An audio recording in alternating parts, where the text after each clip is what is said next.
You know what I love more than anything else? Cruise control.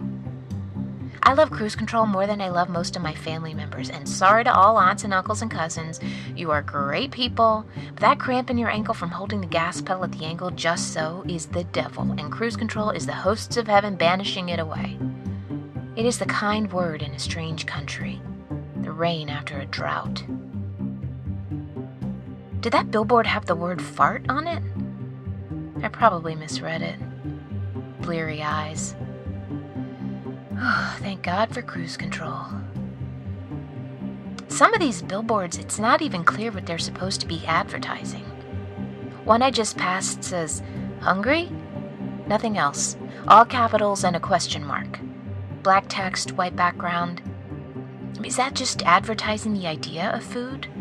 The concept of consumption? If so, I'm in. I'm all in, but who paid for that and why, you know? Why, you know?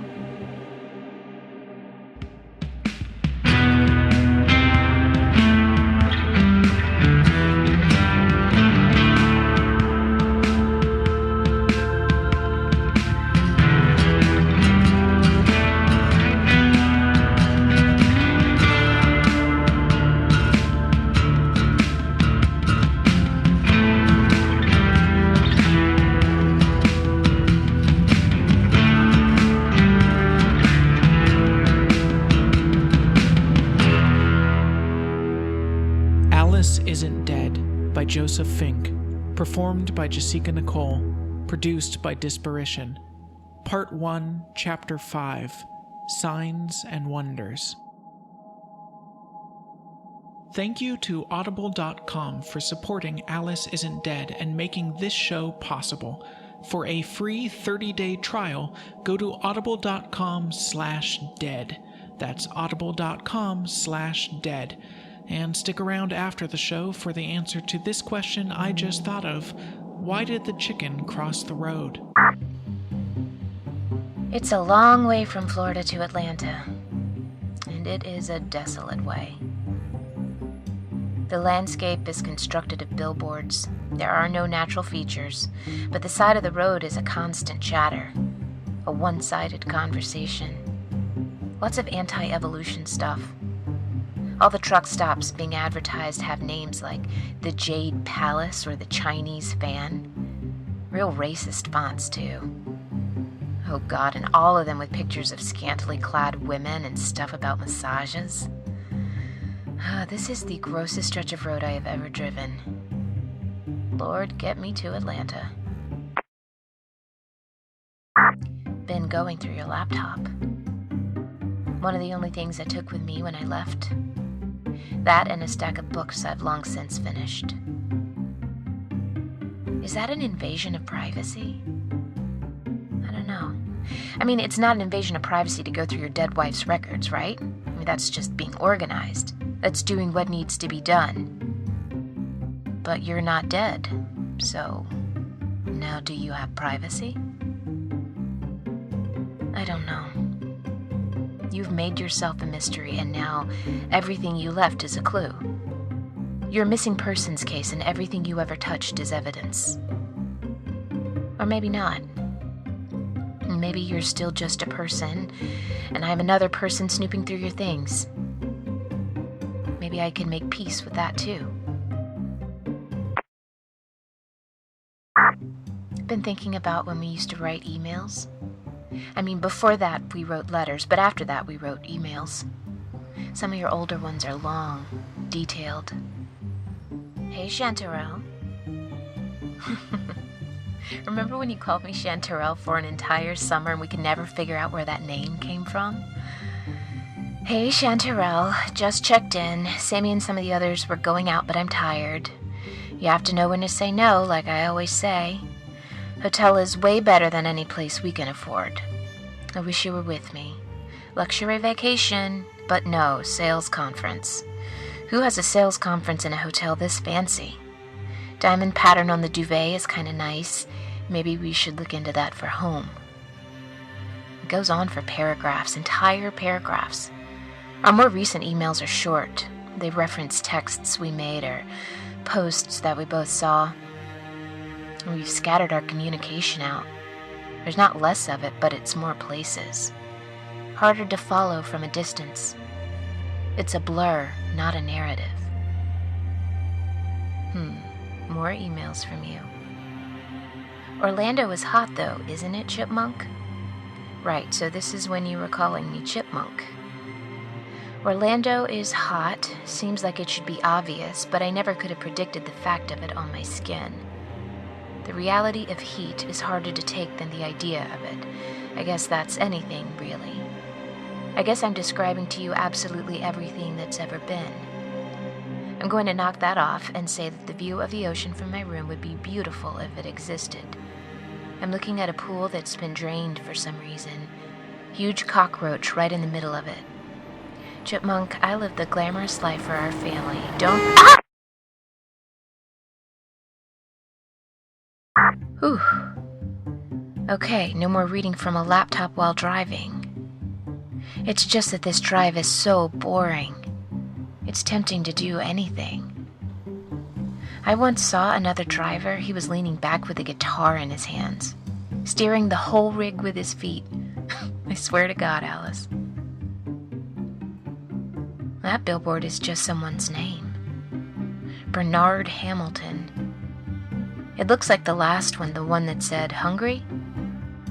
Black text, white background. Am I supposed to Google the name? I hate viral marketing like that.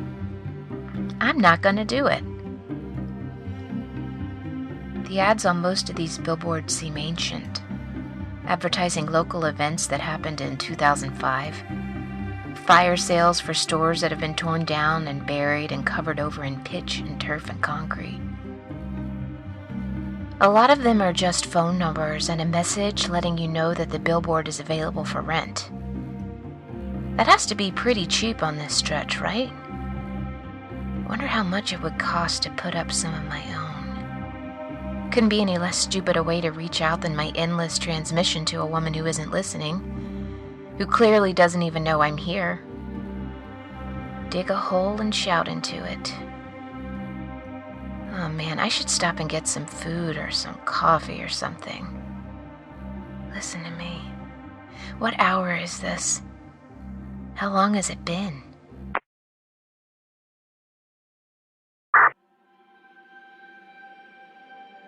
Did that billboard say something about seceding? I swear it did. Time moves, but we stay still. We only like to think that anything has ever changed.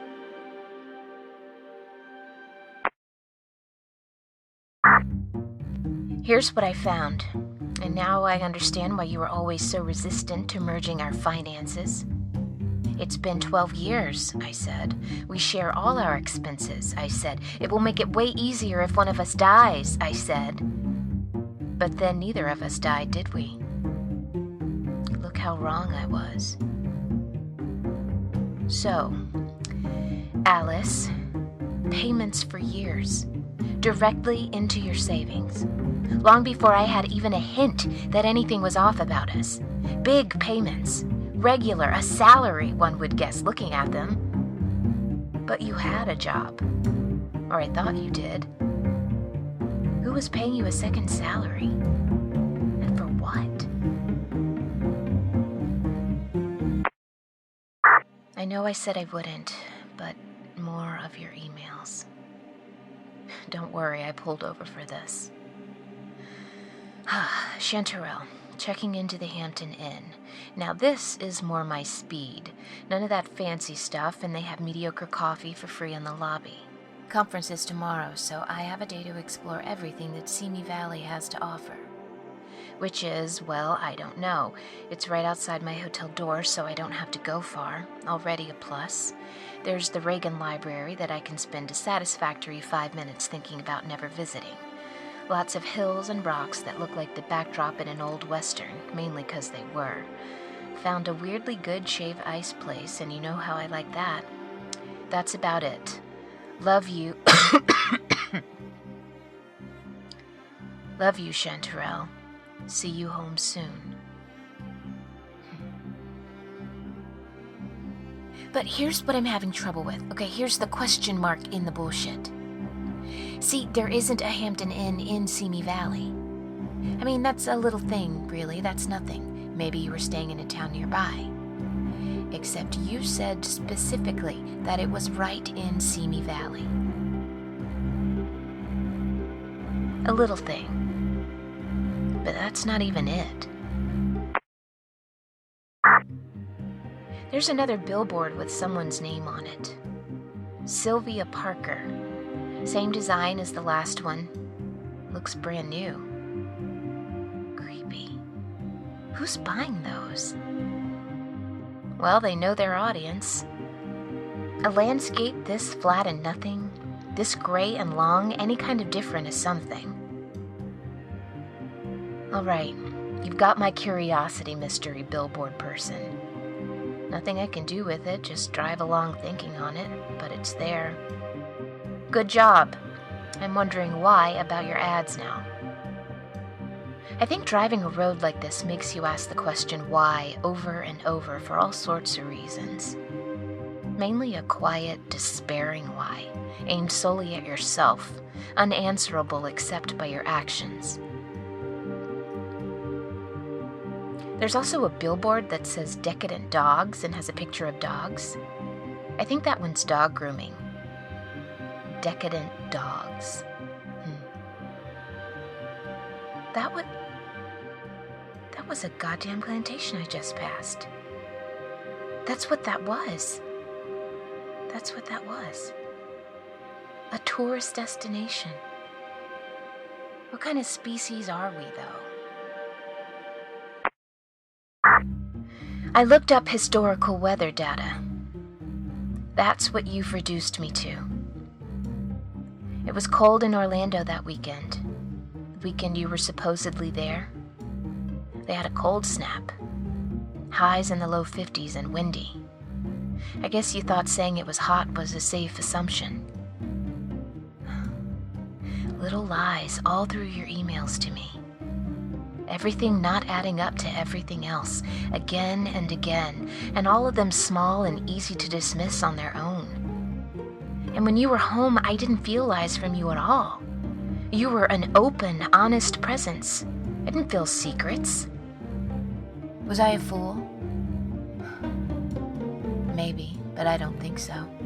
I think the you on the road wasn't the you that was home. When it was just the two of us at home, and I want you to think about this, Alice. I want you to remember.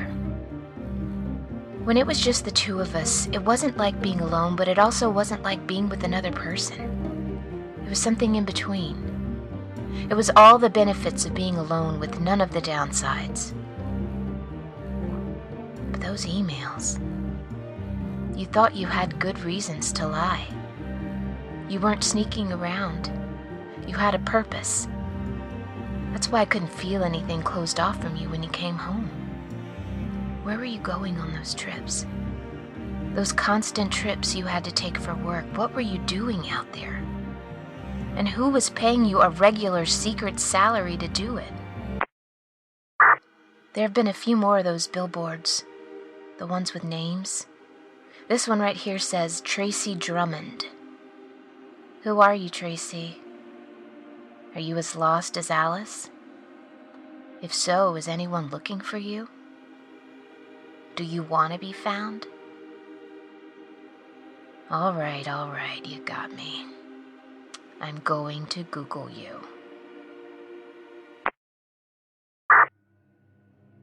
I Googled Tracy Drummond. Her name was in a list with all the other names from the billboards. Found near major highways, all over the country.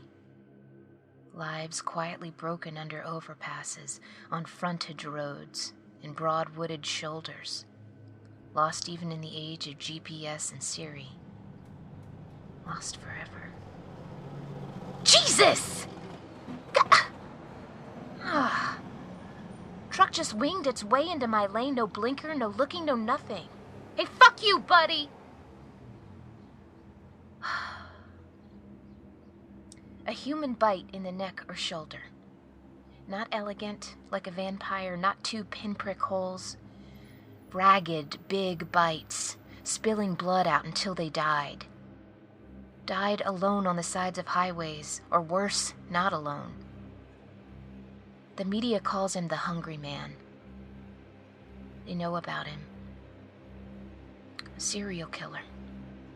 He's a serial killer, and they've been looking for him for almost 2 decades. He only does it occasionally, only sometimes. Leaves behind, just once in a while, a life torn open with his sharp, yellow teeth. They're victims of the Thistle Man, Alice.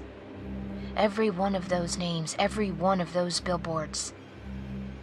I think I see another one. It's a little distant, so it could be... No, it is. White background, black text. Ned Flynn. I don't even need to look it up. I know. Dead somewhere. A big bite out of him. The Thistle Man has left me a trail, has told me who he is. He is the Hungry Man, and he won't stop eating.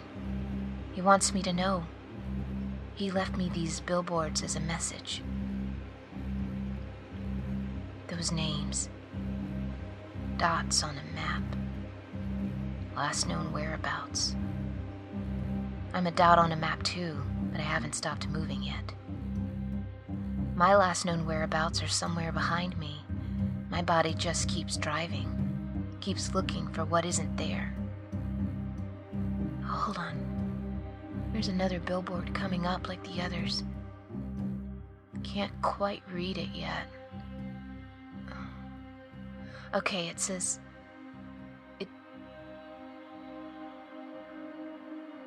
I'm pulling over.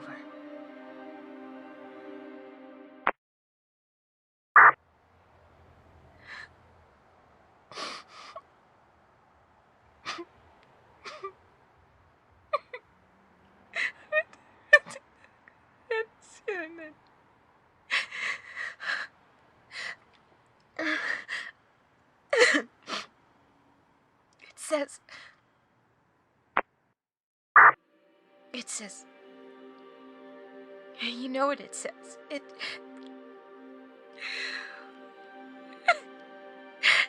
says, shit.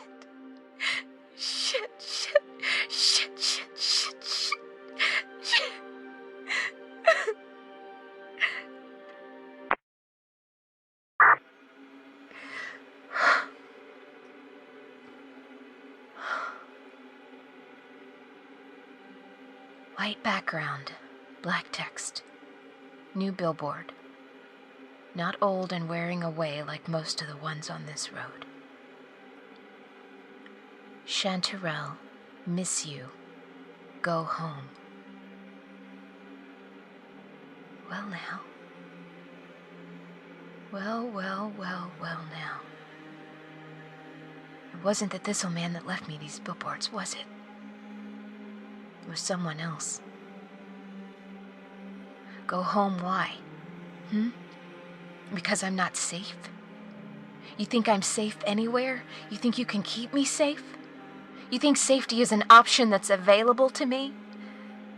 I haven't been safe since I was born into this country. This angry, seething, stupid could be so much more than it is country. And you're gonna keep me safe? Or because I would get in the way?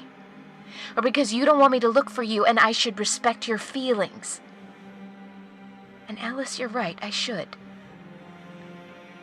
But you have to know when to say no, just like you said. Because here's what else I found. I found the source of those payments. Buried deep in a folder on your laptop, past the school essays you wrote saved in file formats that your computer can't read anymore, past the photos from your semester abroad of you smiling drunkenly with the Eiffel Tower as a blur of light in the distance, past the porn and the system files. Oh man, this folder was well hidden, but I found it. Payment information. Paperwork matching each of the mystery deposits in your account. Everything matches, and I still don't understand. Bay and Creek shipping.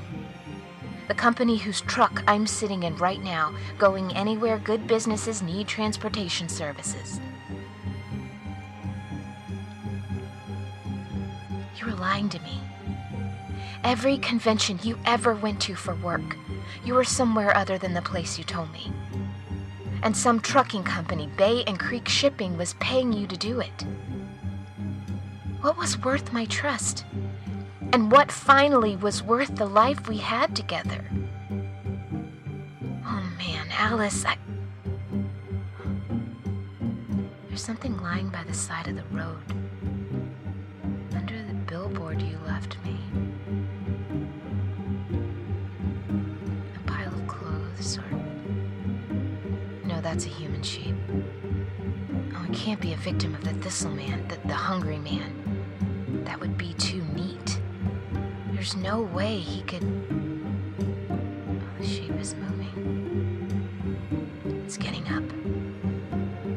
Okay, I need to get out of here. I need to start driving.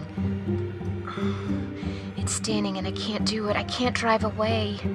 Because here's the gamble I have no choice but to accept. What if it's an innocent person and she needs my help? And I drove away. I'd rather bet wrong one way than the other, I guess. Maybe that makes me a fool after all. The figure's standing. It's turning. I'm staying. It's a teenage girl. What is she doing by the side of the highway like this? There are far worse things than men circling these roads. She's coming over to my truck. Hey, are you okay?